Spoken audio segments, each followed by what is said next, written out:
الأجل مولا مولا لا حول ولا قوة إلا بالله العلي العظيم. أعوذ بالله من الشيطان اللعين الرجيم. بسم الله الرحمن الرحيم. الحمد لله رب العالمين والعاقبة للمتقين والجنة للمؤمنين والنار للكافرين والصلاة والسلام والتحية والإكرام على النبي الأمي الرشي المكي البطهي أبي القاسم محمد وعلى آله الطيبين الطاهرين المعصومين ولعنة الله على أعدائهم أجمعين من يومنا هذا إلى قيام يوم الدين. أما بعد، وقد قال الله تبارك وتعالى في كتابه المجيد وفرقانه الحميد وهو أصدق الصادقين وقوله الحق. بسم الله الرحمن الرحيم. وما محمد إلا رسول قد خلت من قبله الرسل أفإن مات أو قتل انقلبتم على أعقابكم ومن ينقلب على عقبيه فلن يضر الله شيئا وسيجزي الله الشاكرين. صلی اللہ سرکار اپنی مرتبہ حضرت محمد مصطفیٰ صلی اللہ علیہ وآلہ وسلم کے تذکرے قرآن میں مسلسل ہیں اور ہر پہلو کے اعتبار سے ہیں. اللہ نے اپنے رسول کی خدمات کو، کرامات کو بیان کیا ہے اور بہت تفصیلی اعتبار سے بیان ہے. اس آیے کریمہ میں سرکار کے لیے اعلان ہے کہ محمد نہیں ہے مگر رسول ہے. اس طرح سے نفی کے بعد جب اللہ کے ذریعے سے اعلان ہوتا ہے تو استحکام پیدا ہوتا ہے اور خصوصیت پیدا ہوتی ہے. یعنی سارے چیزوں کا انکار اور انکار کے بعد جو ہے اس کا اقرار. اسی لیے جب آپ الوہیت کے سلسلے میں دیکھیں گے تو وہاں الوہیت میں بھی پہلے لا الہ الا اللہ، تمام خداؤں کا انکار کرو، پھر وحدہ لا شریک کا اقرار کرو. محمد جو ہیں صرف اور صرف اللہ کے رسول ہیں. ان سے پہلے بھی ہم نے رسولوں کو بھیجا ہے اور سرکار کے لیے سورہ جمعہ کی آیت اعلان کر رہی ہے کہ ہم نے ان کو امیین میں رسول بنا کے بھیجا. تو قرآنی پیرائے کے اعتبار سے ہمارے سرکار ختمی مرتبہ رسول بنا کے جو بھیجے گئے ہیں تو اس میں 3 تذکرے ان کے ہوئے. ایک یتلو ہے، ایک یزکی ہے، ایک یعلم ہے. تو سرکار جو تلاوت قرآن کیا اس دنیا میں آنے کے بعد اور لوگوں کو اللہ کی آیتیں پڑھ کے سنانا شروع کی. دنیا کو پتہ چلا کہ نبی کس طریقے سے پڑھتے ہیں، کس انداز سے پڑھتے ہیں. لیکن ضروری تھا کہ یہ بات پتہ چل جائے کہ ہمارا نبی کس انداز سے قرآن کی تلاوت کر رہا ہے.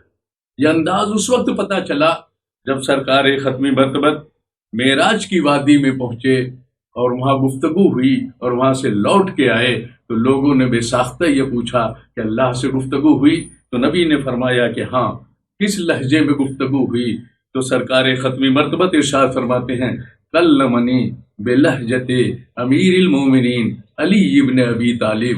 اللہ نے جس لہجے میں گفتگو کی وہ لہجہ امیر المومنین علی ابن ابی طالب کا تھا. تو اب تو دنیا کو سمجھ میں آ گیا کہ لہجہ علی اور لہجہ رسول یکساں ہے، اس میں کوئی فرق نہیں ہے، اس لیے کہ جب نبی نے اپنے بھائی کو اپنے ہاتھوں پر خانہ کعبہ میں لیا تھا اور ارشاد فرمایا یا علی اقرا، اے علی پڑھو، تو اے علی، مولا علی نے پوچھ لیا ما اقرا، میں کیا پڑھوں اے میرے بھائی؟ تو ایک مرتبہ نبی نے آواز دی کہ جو جی چاہے پڑھو، زبور پڑھی، تصدیق کی صاحب زبور سے بہتر، انجیل پڑھی، تصدیق کی صاحب انجیل سے بہتر، توریت پڑھی، تصدیق کی صاحب توریت سے بہتر، اور جب قرآن کی تلاوت کی تو نبی نے ارشاد فرمایا کہ قرآن مجھ جیسا پڑھا، قرآن مجھ جیسا پڑھا۔ جملہ ایک یہاں کے اوپر میں اکثر کہا کرتا ہوں کہ محمد جیسا ہونے کے لیے قرآن علی جیسے پڑھنے کی ضرورت ہے۔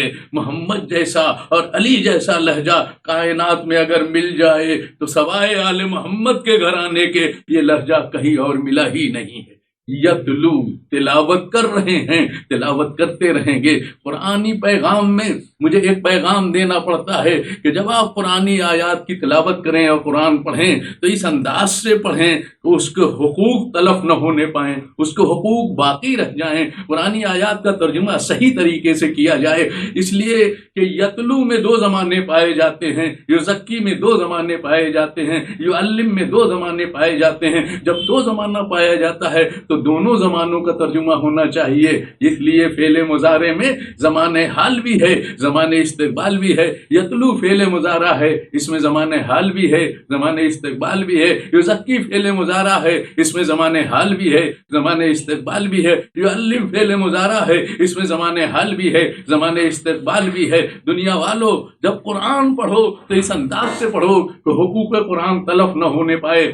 تلاوت کر رہے ہیں، تلاوت کرتے رہیں گے، دلوں کو پاک کر رہے ہیں، دلوں کو پاک کرتے رہیں گے، کتاب و حکمت کی تعلیم دے رہے ہیں، کتاب و حکمت کی تعلیم دیتے رہیں گے۔ اب یہاں کے اوپر ایک سوال پیدا ہو رہا ہے کہ ہمارا نبی اس دنیا میں آیا ہے تو اس کے پڑھانے کا طریقہ کیا ہے؟ یعلم ہیں، استاد بنا کے بھیج رہے ہیں، معلم کتاب ہیں، معلم حکمت ہیں۔ اس لیے سورہ اقرا نے اعلان کیا، سورہ علق نے اعلان کیا، علم بالقلم علم الانسان ما لم یعلم، قلم کے ذریعے سے ہم نے تعلیم کی دی اور ہم نے وہ سب کچھ بتا دیا جو آپ نہیں جانتے تھے۔ علمک ما لم تکن تعلم، ہم نے آپ کو تعلیم دی ہے، وہ تمام چیزیں ہم نے آپ کو بتا دی جو آپ نہیں جانتے تھے۔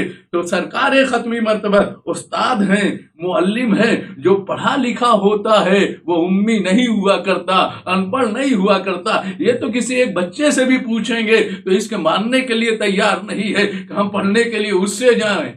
جو پڑھانے کی صلاحیت نہیں رکھتا ہے، جو پڑھانے کی صلاحیت رکھتا ہے، انسان اسی کے پاس جائے گا۔ یعلم، آئیے سوال پیدا ہوتا ہے کہ سرکار ختمی مرتبہ دلوں کو پاک کرنے کے لیے آئے تھے، یزکی، یتلو کے آگے میں بڑھا یزکی، دلوں کو پاک و صاف کرنے کے لیے آئے ہیں۔ دنیا میں آپ کو پڑھے لکھے بہت زیادہ ملیں گے، دنیا میں آپ کو پڑھے لکھے بہت زیادہ ملیں گے، لیکن تعلیم کے ساتھ ان کو عمل نہیں ملے گا۔ آپ کو دیکھتے ہوئے علم تو مل جائے گا، عمل نہیں ملے گا۔ علم و عمل دونوں ایک ساتھ اگر ملتے ہیں تو انسان کو ترقیاں حاصل ہوتی ہیں۔ اس لیے کہ ضروری ہے کہ اخلاقیات علم کے ساتھ پائے جائیں، علم کے ساتھ جو ہے انسان کا نفس بھی پاک و پاکیزہ ہو۔ بلکہ قرآن نے تو پہلے اعلان کر دیا ہے کہ پہلے دل کو پاک کیجئے، پھر کتاب و حکمت کی تعلیم دیجئے۔ طریقہ تدریس کیا ہے، پڑھانے کا طریقہ کیا ہے، ایک استاد کو، ایک معلم کو کس طریقے سے بچوں کو درس دینا چاہیے اور بچوں کو پڑھانا چاہیے۔ پڑھانے کا یہی طریقہ ہے کہ پہلے دلوں کو پاک کیا جائے اور اس کے بعد جو ہے کتاب و حکمت کی تعلیم دی جائے۔ ورنہ سب سے بڑا پڑھا لکھا تو اس کو بھی کہا گیا جو معلم ملکوت بنا دیا گیا، لیکن جیسے ہی اسے حکم دیا گیا کہ آدم کو سجدہ کرو، اسے سجدے سے انکار کر دیا اور یہ کہا کہ بھائی میں سجدہ کیوں کروں، دلیل دینا شروع کر دی۔ حکم الہی کے سامنے نہ منطق نہ فلسفے کے نظریات کام آتے ہیں، نہ منطقی دلائل کام آتے ہیں۔ یہ بھی کہنے لگا انا خیر منہ، میں تو ان سے بہتر ہوں، خلقتنی من نار وخلقتہ من طین، مجھ کو تو آگ سے پیدا کیا ہے، آدم کو مٹی سے پیدا کیا ہے، آگ افضل ہے، مٹی مفضول ہے، افضل مفضول کا سجدہ نہیں کرتا ہے۔ یہ تو پہلے مسئلے میں جناب آدم کے سلسلے میں جس نے سجدہ الہی سے انکار کیا وہ ابلیس ہے۔ کیوں تم نے سجدہ سے انکار کر دیا؟ جبکہ لما خلقت بیدی، میں نے اپنے دونوں ہاتھوں سے خلق کیا تھا، اس کے بعد بھی مولا علی ارشاد فرماتے ہیں کہ میں نے 40 صبح تک آدم کی مٹی کو خمیر کیا. اب ہمیں بتانے میں کوئی تعجب نہیں ہے کہ عین اللہ کون ہے، اذن اللہ کون ہے، لسان اللہ کون ہے، قلب اللہ کون ہے، اور ید اللہ کون ہے. صلوات پر محمد وآل محمد. آئیے ہم دیکھتے ہیں اس کے بعد اس منزل کو اوپر، اس مقام کو اوپر، اس مسئلے کو اوپر اسے دلیل کیا دی ہے؟ انا خیر منہ، میں ان سے بہتر ہوں. تو نے مجھ سے آگ سے پیدا کیا، آدم کو مٹی سے پیدا کیا ہے. اللہ نے اعلان کیا فخرج، میری بارگاہ سے نکل جاؤ، فإنک رجیم، مردود بارگاہ الہی ہو. ان علیک اللعنت الی یوم الدین، اور تمہارے اوپر قیامت تک لعنت برستی رہے گی. میں ایک جملہ کہا کرتا ہوں یہاں کہ بظاہر دیکھنے میں تو یہ سمجھ میں آ رہا ہے کہ خطا ایک ہے، سزا دو ہے. سجدے سے انکار کیا تھا اس نے، آدم کے سجدے سے انکار کیا ہے، نکال دیا کافی تھا، اس کا نکالنا کافی تھا. لیکن نکالنے کے بعد یہ کہ علیک اللعنت الی یوم الدین، تمہارے اوپر قیامت تک لعنت برستی رہے گی. آخر اس کا مطلب کیا ہے؟ اللہ عادل ہے، عدل الہی کے خلاف کوئی کام نہیں کرتا ہے. اللہ عادل ہے، عدل الہی، اللہ جو بھی فیصلہ ہوگا عدل کے مطابق ہوگا، عدل کے اعتبار سے ہوگا. تو پھر اس کو دو سزا کیوں دی جا رہی ہے؟ دیکھنے میں تو سجدے سے انکار کر رہا ہے، لیکن اگر ہم تلاش کریں گے تو اس نے 2 جرم کیے ہیں، اور 2 جرم کیے ہیں تو 2 سزائیں ملنا چاہیے. ایک جرم کیا ہے؟ ایک جرم یہ ہے کہ اس نے سجدے سے انکار کیا، اللہ نے کہا میری بارگاہ سے نکل جاؤ. دوسرا اس سے بڑا جرم ہے. اس سے بڑا جرم کیا ہے؟ اس کا انا خیر منہ، میں ان سے بہتر ہوں. انی جاعل فی الارض خلیفہ، جسے اللہ نے اپنا خلیفہ بنایا ہے، جس کو نبی بنایا ہے، جس کو معصوم بنایا ہے، تم یہ کہہ رہے کہ میں ان سے بہتر ہوں. یعنی خلیفت اللہ سے اپنے کو تم نے افضل قرار دیا. لیکن تمہارے ذہن ناقص میں ایک قانون تو آ گیا کہ اگر کوئی افضل ہوتا ہے تو غیر افضل کو نہیں مانتا ہے. ہم سمجھ گئے کہ افضل کی موجودگی میں غیر افضل کو نہیں مانا جاتا، لیکن اپنے ذہن ناقص میں تم نے اپنے کو افضل کیا کہا ہے. لیکن اللہ نے کسی کو افضل بنایا ہے، اس کی موجودگی میں غیر افضل کو ماننا ہے یہ قبیح ہے اور قابل مذمت ہے. اسی لیے غدیر میں جسے بنایا تھا وہ کائنات میں سب سے افضل، من کنت مولا ہو فہذا علی مولا، جس کا میں مولا ہوں اس کے یہ علی مولا ہے. تو اگر خلافت الہیہ کا منکر ہوتا ہے تو لعنت قیامت تک برستی ہے. جب پہلی خلافت میں یہ اعلان اللہ کا ہے تو آخری خلافت غدیر کا منکر جو ہے، یہاں بھی سزا ملے گی، وہاں بھی سزا ملے گی. یہاں سزا یہ ملی کہ آسمان سے پتھر آیا، وہاں کی سزا وحدہ لا شریک بہتر جانتا ہے کہ مجھے کیا سزا دینا ہے. ہاں دوستو، ہاں عزیزو، ہے تو اللہ کا نبی جو ہے اس دنیا میں آیا تھا تو کس لیے؟ یتلو، یزکی، یعلم. اب تیسرا مرحلہ کیا ہے؟ پہلے دوسرے مرحلے کو اور واضح کرتا ہوا چلوں کہ تزکیہ نفس کے ساتھ جب علم آتا ہے تو اس کے اندر کمالات پیدا ہوتے ہیں، علم باقی رہتا ہے، اور علم جو ہے اس کی رہنمائی کرتا ہوا چلا جاتا ہے. آئیے دیکھا جائے، راز کی باتیں اسے معلوم ہوتی ہیں اگر تزکیہ نفس ہوتا ہے اور اس کے بعد علم آیا کرتا ہے. جناب بہلول ایک جگہ بیٹھے ہوئے لکیریں کھینچ رہے تھے. تفصیل آپ کے ذہن میں ہے، مجھے تفصیل میں نہیں جانا ہے. مجھے تو یہ بتانا مقصود ہے یہاں کو اوپر کہ بہلول لکیریں کھینچ رہے تو پوچھ لیا زبیدہ نے، بہلول کیا کر رہے ہو؟ جنت میں گھر بنا رہا ہوں. بیچو گے؟ کہا ہاں. 1 درہم 1 دینار نکالا اور دے دیا، جنت خرید لی. حاکم وقت جو تھا مذاق اڑاتا ہوا جا رہا تھا، 1 درہم میں کہیں جنت ملتی ہے، 1 دینار میں کہیں جنت ملتی ہے. وہ مومنہ خاموش تھی. مومن ہر وقت نہیں بولتا ہے، بر وقت بولتا ہے. جب وقت آئے گا تو بولے گا، ہر وقت بولنے کی عادت اسے نہیں ہوا کرتی ہے. رات کے سناٹے میں اس نے خواب میں دیکھا کہ میری بیوی زبیدہ جو ہے جنت میں ڈال رہی ہے. تفصیلات آپ کے ذہن میں ہے. سوچا کہ چلے اور اپنی بیوی کے محل میں جا کے جنت دیکھے کہ کیسی جنت ہے. جیسے ہی آگے بڑھا، خواب کی بات ہے، کسی جاگتے ہوئے کی بات نہیں ہے، خواب میں آگے بڑھا، دربان نے اسے روک دیا، کہا میری بیوی کا محل ہے، مجھے جانے دو. کا یہی بتانے کے لیے بیٹھا ہوں کہ جس کا محل ہے وہی جنت میں جائے گا. بیوی کا محل ہے تو شوہر نہیں جا سکتا. شوہر کا محل ہے تو دنیاوی اعتبار سے کتنی ہی عظیم المرتبت خاتون کہی جائے جنت میں نہیں جا سکتی. میرے دوستو، اب رات تو بے چینی میں گزری، صبح کا ہنگام نمودار ہوا کہ بھائی جلدی چلو، مجھے جنت لینا ہے. جلدی کرنے سے جنت نہیں ملتی، اس لیے کہ نبی نے خبر سنائی. کون ہے جو علی کے فتح کی خبر سنائے جنت اس کی؟ تو لوگ دوڑ کے آ رہے تھے. جناب سلمان بغل میں بیٹھے ہوئے تھے، انہوں نے مبارکباد دے دی. سرکار مبارک ہو، مبارک، علی کو کامیابی نصیب ہوئی. تو جو دوڑ کے آنے والے تھے وہ جنت تو نہ پایا، لیکن جو ایمان و اعتقاد کے ساتھ نبی کے پاس بیٹھا ہوا تھا سلمان جنت لے گیا. گئے وہیں کو اوپر، وہیں بیٹھے ہوئے ہیں جہاں کل بیٹھے تھے. لکیریں کھینچی، اب بیوی پیچھے، شوہر آگے. کیا کر رہے ہو؟ گھر بنا رہا ہوں. بیچو گے؟ کہاں؟ کیا قیمت؟ کا حکومت. کل تو 1 روپے میں بیچا تھا، 1 درہم 1 دینار میں بیچا تھا، آج جنت میں، آج حکومت میں بیچ رہے ہو. اللہ، تم خواب میں جنت دیکھ کے آئے ہو. تم خواب میں جنت دیکھ کے آئے ہو. میرے ہاں دیکھ کر خریدنے والا ریٹ اور ہوتا ہے، یومنون بالغیب والا ریٹ اور ہوتا ہے. کل بیوی نے غیب پر ایمان رکھتے ہوئے جنت خریدی تو سستی مل گئی. بہلول، آپ کو خواب کی بات کیسے بتا دی؟ کسی نے بتایا؟ آپ کو معلوم کیسے ہوا؟ نادان، تمہیں یہ بھی نہیں معلوم ہے اگر تزکیہ نفس کے ساتھ آل محمد کے در پر جب ہی جھکائی ہے تو یہ ساری چیزیں دے دیا کرتے ہیں. ظاہر بھی معلوم ہو جاتا ہے، باطن بھی معلوم ہو جاتا ہے. تو تزکیہ نفس پہلے ہو، یعلمہم الکتاب والحکمہ، اس کے بعد کتاب و حکمت کی تعلیم دی جائے. تزکیہ نفس پہلے ہو تو کتاب اور حکمت کی تعلیم دی جائے تو برقرار رہتا ہے اور باقی رہتا ہے. اب میں ایک دلیل یہاں کے اوپر دینا چاہتا ہوں. کتاب و حکمت کی تعلیم دے رہے ہیں، کتاب و حکمت کی تعلیم دیتے رہیں گے. دلوں کو پاک کر رہے ہیں، دلوں کو پاک کرتے رہیں گے. کتاب و حکمت کی تعلیم دے رہے ہیں، کتاب و حکمت کی تعلیم دیتے رہیں گے.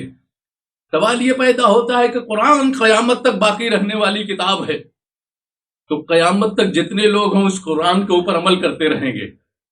جب قرآن پر قیامت تک عمل کرنے والے موجود ہوں گے تو اب اس آیت کا مطلب مجھے دنیا والے بتائیں کہ آج کون ہے جو کتاب و حکمت کی تعلیم دے رہا ہے؟ اس لیے کہ قرآن کی آیت باقی ہے. تو جب تک قرآن کی آیت باقی رہے گی معلم کتاب و حکمت باقی رہے گا. ہم کسی تاریخ میں جانے کے محتاج نہیں ہیں.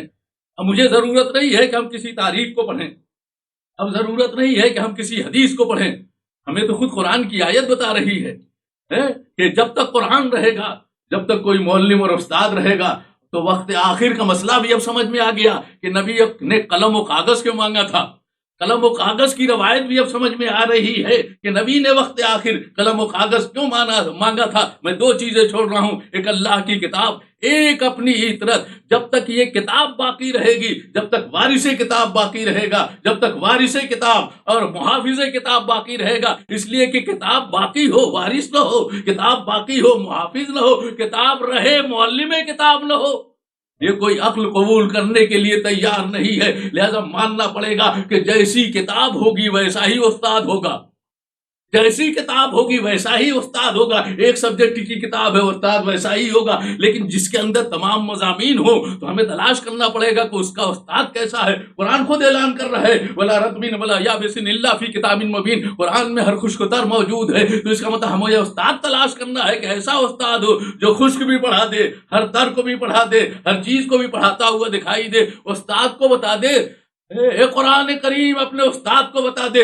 تو قرآن نے آواز دی، گھبرانے کی ضرورت کہاں ہے. اگر میں نے اپنے سبجیکٹ کا اعلان کیا ہے تو استاد کا بھی اعلان کرتا ہوں. وَكُلَّ شَيْءٍ أَحْصَيْنَاهُ فِي إِمَامٍ مُبِينٍ. ہم نے ہر شے کا احصاء امام مبین میں کر دیا ہے. کتاب مبین وہی پڑھائے گا جو امام مبین ہوگا. اس کا مطلب آج بھی کوئی نہ کوئی امام مبین ہے جو معلم کتاب بھی ہے اور معلم حکمت بھی ہے. نہ تاریخ پڑھیے گا، نہ حدیث کی ضرورت پڑ رہی ہے آپ کو، خود قرآن کی آیت بتا رہی ہے کہ محمد کا آخری نائب پیدا ہو چکا ہے، پیدا نہیں ہوگا۔ اگر کوئی پوچھے تو یعلمہم الکتاب والحکمہ پڑھتے جائیے، امام مہدی پر دلیل لیتے جائیے۔ ایک صلوات پر محمد وآل محمد، امام مہدی پر دلیل لیتے ہوئے چلے جائیے۔ تو محمد کیا ہیں؟ رسول ہیں۔ قد خلت من قبلہ الرسول، ان سے پہلے بھی جو ہے اور رسول آ گئے۔ اگر آپ کا انتقال ہو جائے یا قتل کر دیے جائے، تم الٹے پاؤں پلٹ جاؤ گے کیا؟ پلٹ گئے تو ان کا کوئی نقصان نہیں ہے، اپنا نقصان کرو گے۔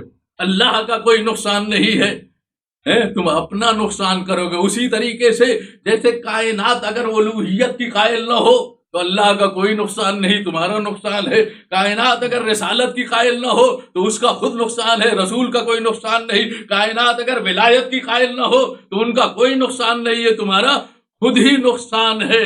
آؤ دنیا والو، ہم نے تو جب سے محمد الرسول اللہ پڑھا، ہم نے تو جب سے علی ولی اللہ پڑھا، ہم تو ہٹے نہیں۔ لا الہ الا اللہ محمد رسول اللہ، ہم نے کلمہ پڑھا کہ کوئی خدا نہیں ہے مگر اللہ وحدہ لا شریک، محمد اللہ کے رسول ہیں، رسول تھے نہیں ہیں۔ اس کا مطلب یہ ہے کہ یہ اعلان بتا رہا ہے کہ حاضر بھی ہے اور ناظر بھی ہے، اور ہمارا نہ پلٹنا اس بات کی دلیل ہے۔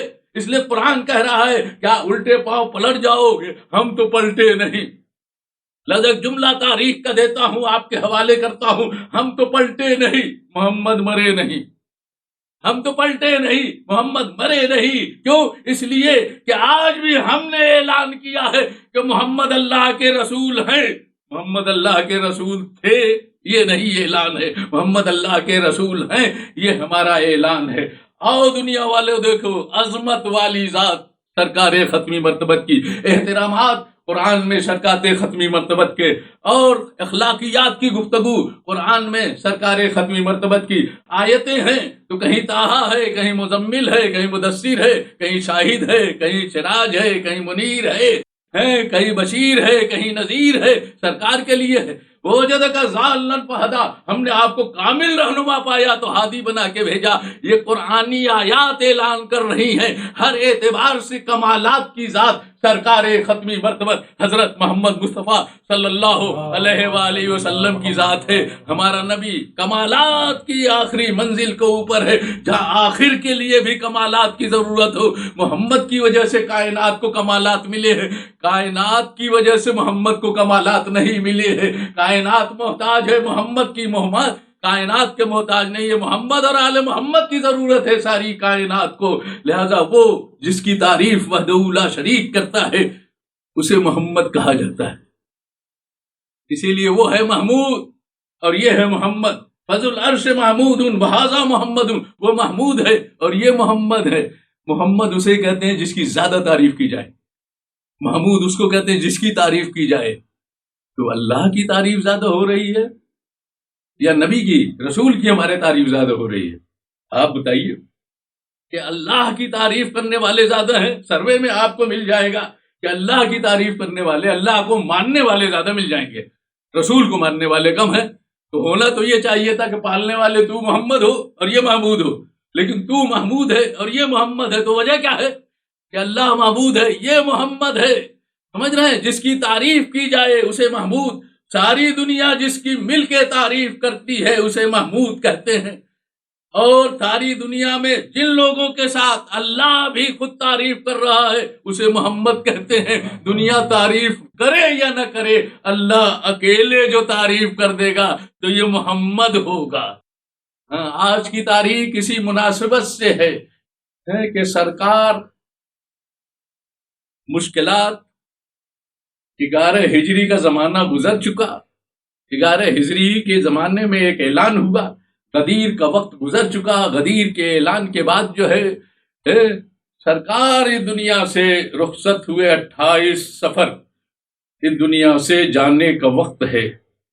عزاداروں، بڑی سخت مصیبت ہے، مشکلات ہیں، پریشانیاں ہیں۔ بابا اپنی بیٹی کے گھر موجود ہیں، اور جیسے ہی اپنی بیٹی کے گھر تشریف لے آئے،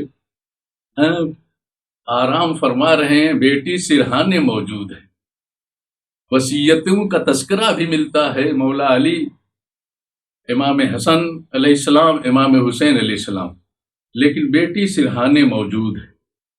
آنے والا دق الباب کرتا ہے، بیٹی منع کرتی ہے کہ بابا آرام کر رہے ہیں، ابھی ملنے کا وقت نہیں ہے۔ تھوڑی دیر آنے والا خاموش رہا، خاموش ہونے کے بعد پھر اس نے دق الباب کیا، پھر بیٹی نے منع کر دیا کہ بابا آرام کر رہے ہیں، ابھی ملنے کا وقت نہیں ہے۔ لیکن تیسری مرتبہ تاریخ نے لکھا، کچھ ایسے انداز سے اس نے آواز دی کہ بنت نبی کی آنکھوں سے آنسو جاری ہوئے، رخسار ختمی مرتبت پر آنسوؤں کا آنا تھا کہ نبی نے آنکھیں کھول دیں۔ بیٹی ابھی رونے کی وجہ کیا ہے؟ تمہارا بابا زندہ ہے۔ ایک مرتبہ سرکار سے فرماتی ہیں، بابا آپ سے کوئی ملنا چاہتا ہے، میں اسے منع کر رہی ہوں لیکن وہ مانتا نہیں۔ تاریخ نے جو جملے لکھے، یہ جملہ جو ہے ہم لوگ اس لیے نہیں قبول کرتے ہیں کہ کل کے کل محمد ہیں، کل کے کل ایک جیسے ہیں، بیٹی تمہیں معلوم نہیں ہے، یہ ملک الموت ہے، کیا اس جملے کو ہم قبول کر لیں گے کہ بیٹی تمہیں معلوم نہیں ہے؟ سارے فرشتے جس گھر کے خادم رہے ہوں وہ در سیدہ ہے، اور اس کے بعد یہ جملہ اگر تاریخ میں ملتا ہے کہ بیٹی تمہیں معلوم نہیں، یہ ملک الموت ہے، یہ تیرے در کا شرف ہے کہ ملک الموت بغیر اجازت نہیں آتا۔ یہ سوال و جواب آپس میں ہمیں بتانے کے لیے ہیں، ان کے علم میں کوئی کمی نہیں۔ پانچویں امام نے اپنے بابا سے پوچھا تھا، اس کے بعد بچوں نے اپنی ماں سے پوچھا تھا کہ جب بھی آپ نے دعائیں کی ہیں تو پڑوسیوں کے لیے دعا کی، گھر والوں کے لیے نہیں کی ہے، تو کیا بچوں کو معلوم نہیں تھا؟ نبی نے جب اپنی بیٹی کو رخصت کیا اور مولا علی کے گھر تشریف لائیں تو شادی کا جوڑا آپ نے فقیر کو دق الباب جب اس نے کیا، سائل نے، تو اسے دے دیا۔ نبی نے پوچھا، بیٹی شادی کا جوڑا تو شوہر کے گھر پہننے کے لیے ہوا کرتا ہے، تم نے یہ جوڑا کیوں نہیں پہنا؟ بابا جان، ایک سائل نے سوال کیا، میں نے یہ جوڑا دے دیا، کہا کوئی جو اور جوڑا دے سکتی تھی، تو آپ نے فرمایا ہے قرآن کی آیت پڑھی ہے آپ نے، لن تنالوا البر حتی تنفقوا مما تحبون، تم نیکی تک نہیں پہنچ سکتے جب تک وہ چیز راہ خدا میں نہ دو جو تمہاری پسندیدہ چیز ہے۔ بابا یہ لباس مجھے بہت زیادہ پسند تھا، اس لیے میں نے سائل کے حوالے کر دیا۔ ہاں زادارو، تو آل محمد کے گھرانے میں سوال و جواب ہمارے لیے ہیں، یہ سوال و جواب نہ ہوتے تو ہم تک بات کیسے پہنچتی؟ ہمیں اعمال کرنے کے لیے صورتحال کس طریقے سے سامنے آتی، ہم کو کس طریقے سے عمل کرنا چاہیے کہ ہمارے اعمال قبول ہو جائیں۔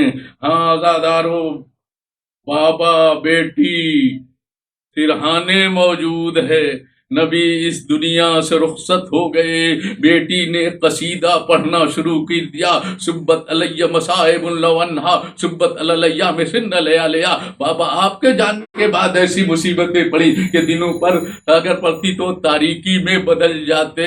ہاں زیادہ زمانہ نہیں گزرا تھا کہ جس در پر ملک الموت بغیر اجازت کے نہیں آیا، اسی در پر آگ اور لکڑیاں جمع کر دی گئی۔ یہ کہا گیا ابو الحسن کو گھر سے باہر نکال دیجئے ورنہ اس گھر میں آگ لگا دیں گے۔ جزاکم اللہ خیر الجزا۔ مولا علی موجود ہے، بچے موجود ہیں، سیدہ کے یتیمی کی تاریخ آ گئی۔ مولا علی اپنے بھائی کو الوداع کہنے کے لیے آ گئے۔ غسل دینے والے مولا علی ہیں، کفن پہنانے والے مولا علی ہیں، تشییع جنازہ کرنے والے مولا علی ہیں، دفن کرنے والے مولا علی ہیں، کائنات کا رسول ہے۔